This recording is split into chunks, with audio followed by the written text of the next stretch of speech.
North and South Seafood and Smokehouse presents The Kelly Sheffield Show on 100.5 ESPN and Wisconsin On Demand. Alongside Wisconsin Badgers Volleyball head coach Kelly Sheffield, here's Jon Arias.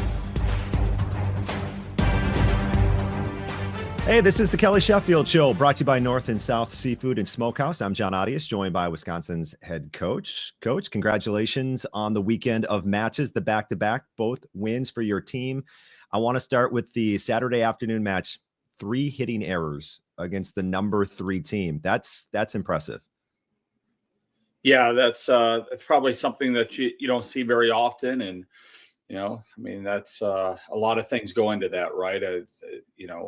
Ball control is certainly a big part of it, and the setting choices and the location and hitters hitting pretty good shots. I mean, typically we're a low hitting air team. I mean, we're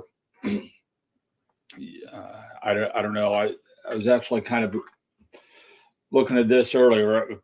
Opponent, I think we are like second in the country or second in the top 25 teams of getting blocked the least. Okay. We don't hit balls out of bounds very much, and that's probably been one of the trademarks of our program in the last decade plus or so. We just don't give a lot of points away from hitting errors, but that was against elite competition. That's probably about as good as I've seen it. Yeah. Did anything surprise you from that match? I'll be honest, I don't get surprised very much because I kind of go in mentally with kind of a clean slate and try not to do a lot of judgment. But, I don't think that you would go in and, on the back end thinking here, we're only going to have 3 attack errors against a top team. And, you've got jitters and, the hype in the building, just kind of a lot of things. So that would probably be a pretty low number.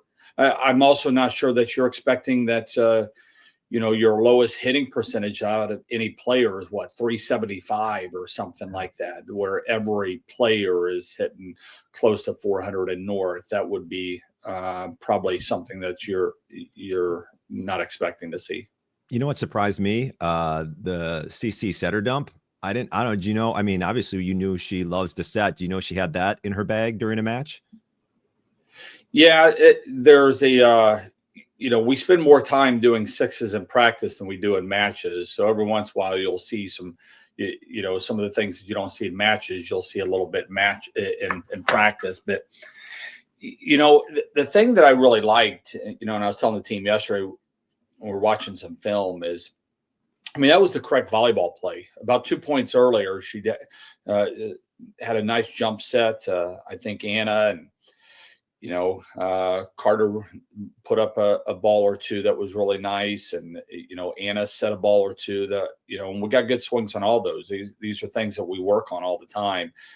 And, but the chaos at that point, there was quite a few things happening around her, and, going back to Cece, and just very good visual.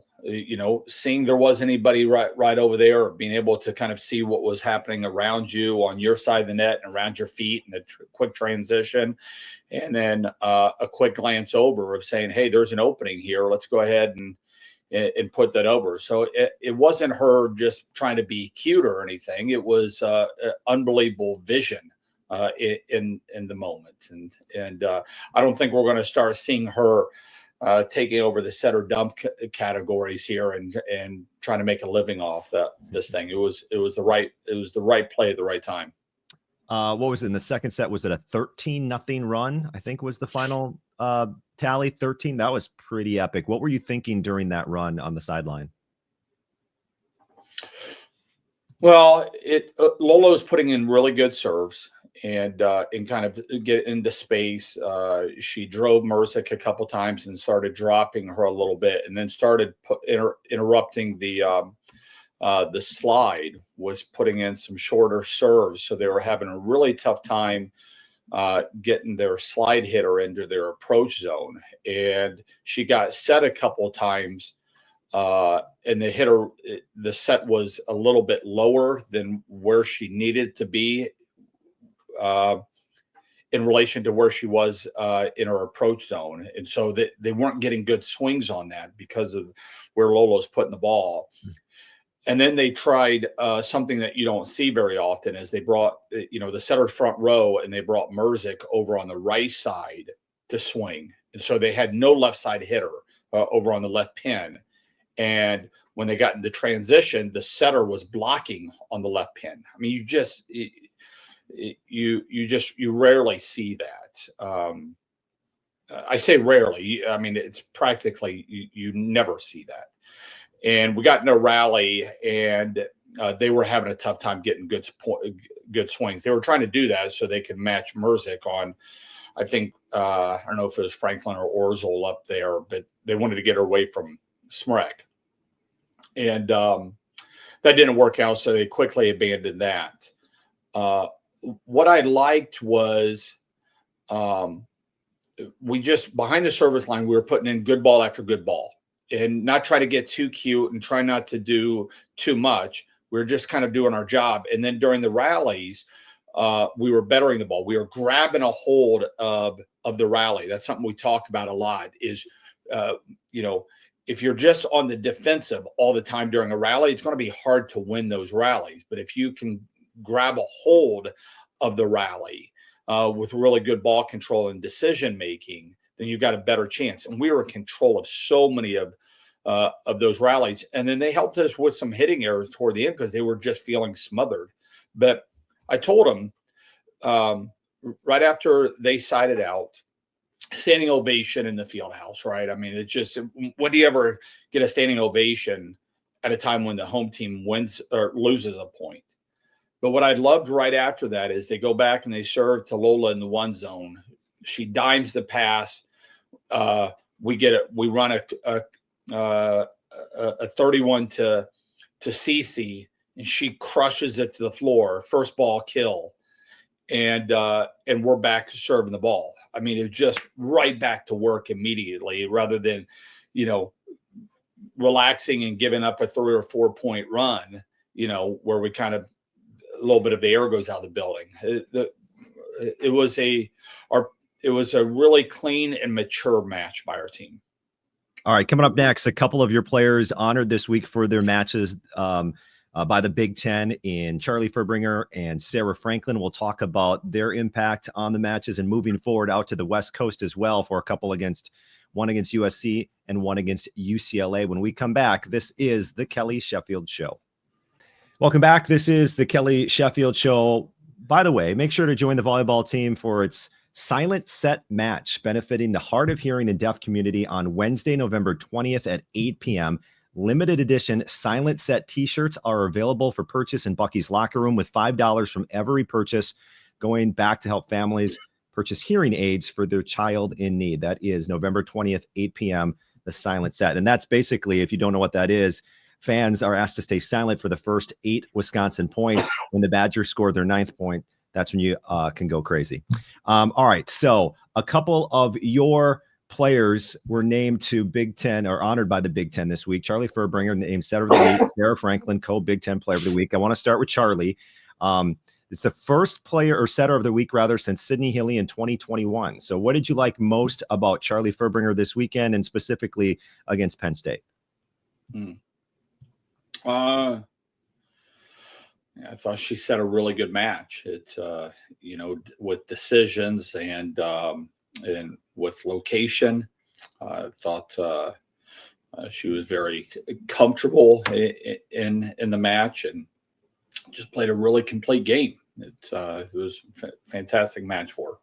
And then Sarah Franklin was named co-Big Ten Player of the Week. Can you put into perspective, we talked about the 3 hitting errors, but Sarah didn't have a single hitting error in the entire weekend, either against Iowa or Penn State. Can you kind of put into perspective what is that like? Well, I don't know how many swings she had, probably maybe 60 or so. Mm-hmm. It's really hard to not have a hitting error when you're just in hitting lines in practice. It's, to have it, not to have any attack errors during during 6 sets. For an outside hitter that's taken as many swings as she does, that's really, really unusual. And again, she's a player that doesn't have a lot of hitting errors usually, but you don't see that. I mean, her numbers have been really good this year. She's continuing to get better and stronger, and I thought that was on display this past weekend. Yeah, 65 swings, no hitting errors this weekend. Is she better this year compared to last year when she was, won all the awards? She is, but that doesn't guarantee other awards, right? I mean, because other people have things to say about it, and your team's success has a part of it as well. But yeah, most of the numbers say she's, she's serving and passing better than what she was a year ago. Blocking over the last month and a half is gotten to be a lot better. But I think our hitting percentage is a tad bit higher than what it was last year. Yeah, she's definitely a better player. Okay, so now your team heads to the West Coast to take on USC and UCLA. What type of teams are you going up against? First off, with number 23 USC and then unranked UCLA. USC kind of reminds me of a men's team. They play, it's very physical behind the service line, very physical attackers. They, a lot of back row attacking from them, very physical blocking team. This is one of the better blocking teams in the country. They'll give you some points. That's probably what you see typically when you're watching some men's volleyball, is they're trying to get points and maybe less concerned with what they're giving up. But very physical, powerful team. Yeah. By the way, Charlie seems to be pretty excited to go back to California. We chatted after the match on the post-game show, and that's going to be pretty unique to have her go back to her home state. And I know the team has some plans to go head to her house for a little bit too. Yeah, we've got a day between, and we've got we'll go out there and we'll practice. We leave on we leave Wednesday. We get out there, we practice Wednesday night, but we won't be in the Galen Center. I think they've got us in a side gym. They've got a basketball game going on. We'll play the match, and then on Friday morning, we'll go to Charlie's house and, go and, do yoga on the beach and, get some sand between the toes a little bit, maybe eat lunch down there on the beach. And then we'll go over to UCLA and practice, but we're not going to be able to get into Pauley Pavilion on that day. So we'll be in another side gym there. Both those schools share their gyms with other sports. And then we'll play UCLA on Saturday, stay the night out there. So it's not a red eye back. We'll fly back the next day, get back here probably around 4:00 in the afternoon. It's going to be chilly. Not really, but I don't know, 60s, mid 60s. I don't know what the temperature is usually in LA this time of year. I'll take it. We can handle it. I think we'll be able to handle it in November. Hey, let's take a break. When we come back, a ton of fan questions. I think this might be one of the best crop of questions we've had for the Kelly Sheffield show. So we'll tackle. Hey, in November, everybody's got to raise their game, right? Exactly. We're all getting better, including the fan questions. So we're going to tackle those next on the Kelly Sheffield show. And welcome back. This is the Kelly Sheffield show, brought to you by North and South Seafood and Smokehouse. I put out the question or the post on X asking if you had any questions to post it below. And we've got some questions from our listeners, Kelly. So let's get right to them. Nuclear Badger asks, is there any place to find better blocking stats, such as block touches? He wants to go deep into these analytics. Yeah, it's one of the tough things about our sport that we've got to get better at, is the statistics that the fans can access are just not very good. They're very, very basic, and don't really tell a story. Like, we've got digs per set, but digs per set has no correlation to how good a team is. I mean, typically the teams that have the most digs per set are on, average to below average teams because they can't put the ball away, and so they're just in long rallies. Blocks, I mean, there's a lot of times that we're talking about not getting stuff blocks. We're talking about getting positive touches. Like when we're defending a quick attack, we're not trying to get on top of the ball and stuff it, unless if it's a really slow quick, which we call a slick. But if it's a fast quick, we're trying to get on the bottom of the ball. And so our hands are trying to get on the bottom of the ball to get positive deflections up. Well, that doesn't get statted on any box score. Vice versa, if your hands are in bad positions a lot and you're getting tooled off those hands and out of bounds, that's not a positive to happen all the time, and those aren't displayed. But to answer your question, you've either got to be able to get Anne Marie Hickey stats, or you've got to pay money for volumetrics, and I think they show a little bit more stats than what the box scores do. There's no way, unfortunately, and we've got to change that. All right, a couple of CC questions. Adam asks, was CC practicing that set or dump? And we kind of touched on this, or was it a total surprise? And then Jeff also says, kind of a joke, but also serious. Can we see 1-6-2 rotation possibly on senior night with CC setting? No, that question's ridiculous. I was kind of pulling for it, Jeff. I'm just gonna be honest. Our goal is to win and to play as well as we can. And we're not clowning around and anything else, but it is one of the things that you try to have complete players here, because those points add up. People being able to step in and set, and we work on that, them setting the ball from the net. We work on everybody taking a ball and putting up a good hittable ball from 30 to 40 feet off the court. I mean, we work on those things and be able to get really good swings. And, you want well-rounded players. You want players that can, and that goes beyond just what the stats say. CC is a great example of that. There's so many little hidden points in there, and she's probably as good at helping us with those little mini points. Oz would be another one as anybody we have. So when I was coming up with questions for this show last night, my daughter put one down on the sheet. So this is from Avi. She asks, when are you going to do a cartwheel after a match? When am I going to do a cartwheel after a match? Yeah. If we win a national championship, I promise I will do a cartwheel after the match. Yes. Oh my gosh. We need this to happen so bad for obviously the championship reasons, but then the side reason of the cartwheel. Oh, now we're excited about winning it then. now I got super excited about it. Now it's on.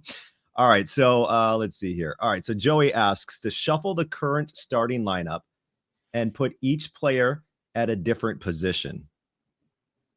So example, CC at setter, Lola at outside. Who plays where? I don't know. That'd be, but there's we'll do a little bit of that kind of stuff in practice.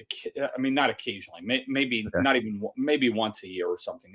Again, it's really important. I mean, you saw a couple of times where Charlie got in the middle.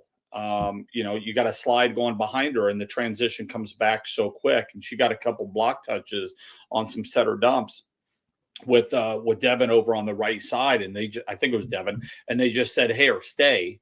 And, there's a lot of those types of things that happen throughout the course of a rally. But yeah. Another question, there seems to be a 2 time zone curse in the Big Ten. How will you overcome that this week? Not necessarily maybe that there is a curse that you need to talk about that, but flying 2 time zones seems significant. Yeah.